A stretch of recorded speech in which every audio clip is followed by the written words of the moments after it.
Welcome back to Clearly Ambiguous, the only show on the internet that legally cannot promise you clarity. Today I want to talk to you about progress, specifically how we communicate our vision for the better world.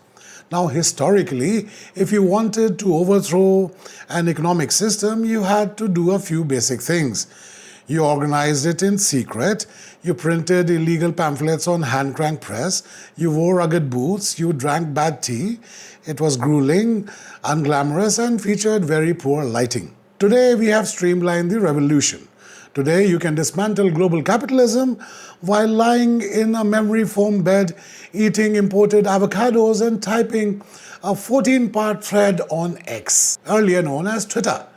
From an iPhone 15 Pro Max, a phone designed in California, assembled in Asia via globalized supply chains, and air-freighted across 3 oceans and delivered to your doorstep in 4 hours by a guy named Greg, who doesn't get paid sick leave. And the tweet reads, "Capitalism has created nothing of value. Retweet if you agree, sent via Twitter for iOS." You gotta hand it to us. We have achieved the ultimate human flex, using the absolute pinnacle of free market technological innovation to demand the immediate destruction of the free market. It is political equivalent of standing inside an air-conditioned mega mall, sipping a cold smoothie, and screaming at the manager that the buildings shouldn't have roofs. Now, whenever you point this out to someone, they hit you with the classic line, but you have to live in a society. You must participate in society to change it, which is a fair point. If you're born into a system, you have to eat and work and communicate. You can't just walk into the woods and live off moss, mostly because the moss is now owned by a private equity firm.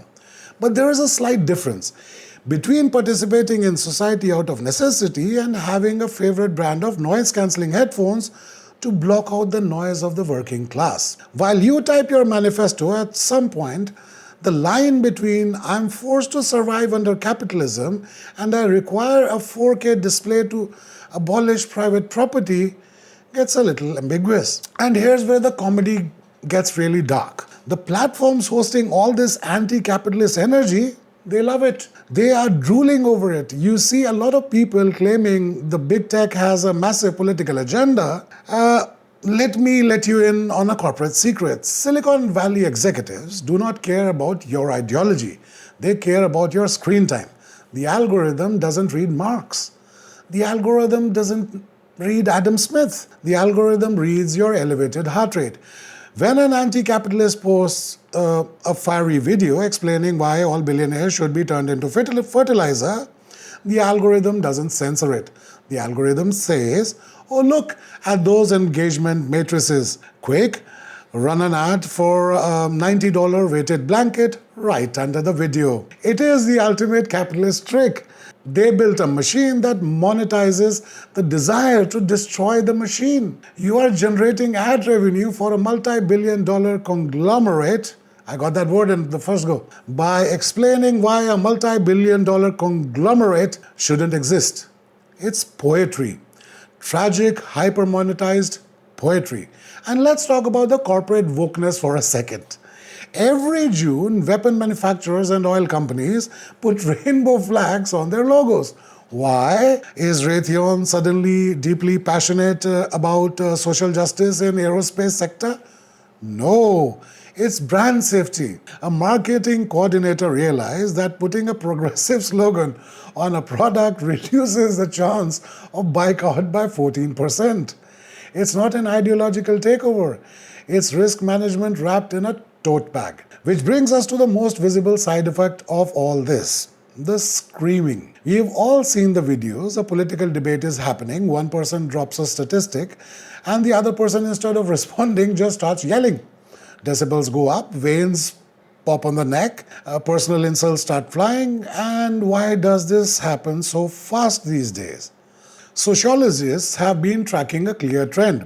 As traditional religion and spiritual frameworks have declined in the West, politics has aggressively rushed in to fill the void. Historically, spiritual traditions provided people with a few key things: a sense of ultimate meaning, an understanding that humans are flawed, and practices to stay calm, like prayer, meditation, or quiet reflection. When you remove that anchor, politics stops being a debate about tax rates or zoning laws. Politics becomes your religion. When politics is your religion, a disagreement isn't just a difference of opinion. A disagreement means the other person is evil. They are heretic. They are actively trying to harm the universe. And if you believe you are locked in a mortal struggle between absolute good and evil, why would you have a calm, reasonable debate? You don't negotiate with evil. You scream at it, you drown it. When someone gets cornered with a fact that contradicts their worldview, they don't experience mild curiosity. They experience an existential panic attack. Their brain interprets the fact as a threat to their identity. And what does human do when threatened? Fight or flight.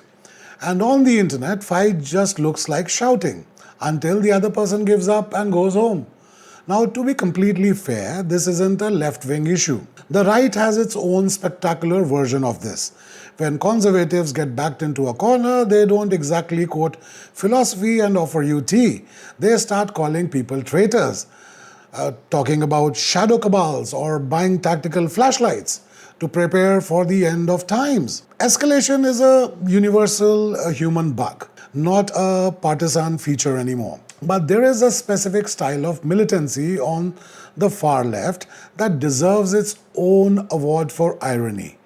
When far-left groups engage in direct action, blocking highways or shouting down speakers, they often frame it as self-defense, because in their view, words are violence and silence is violence, which means by logical extension, actual physical disruption becomes peace. It's an incredible linguistic magic trick. We are smashing this store window to protect you from the violence of the corporate discourse.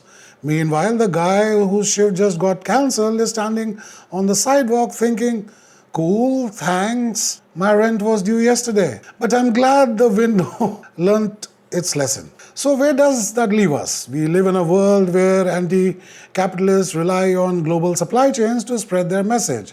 Corporations wear social justice like a cheap Halloween costume, and debates regularly devolve into shouting matches because neither side has an internal life quite enough to handle being wrong. It's easy to look at all this and say everyone is a hypocrite, and yeah, we kind of are. We want the fruits of a hyper-efficient, high-tech global market, but we don't want to think about where the cobalt in our battery comes from.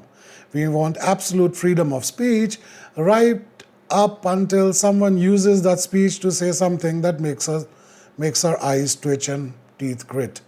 Maybe the first step towards having a reasonable debate again isn't arming yourself with more facts to corner your opponent. Maybe it's acknowledging the massive, glowing $1,200 hypocrisy sitting right there on the desk between us. Or, we could just keep screaming. The algorithm certainly pays better that way. For Clearly Ambiguous, like, share, and subscribe. And be sure to leave an extremely angry comment below using a device made by a multinational conglomerate. I got that word again. So see you next week, and thank you for watching.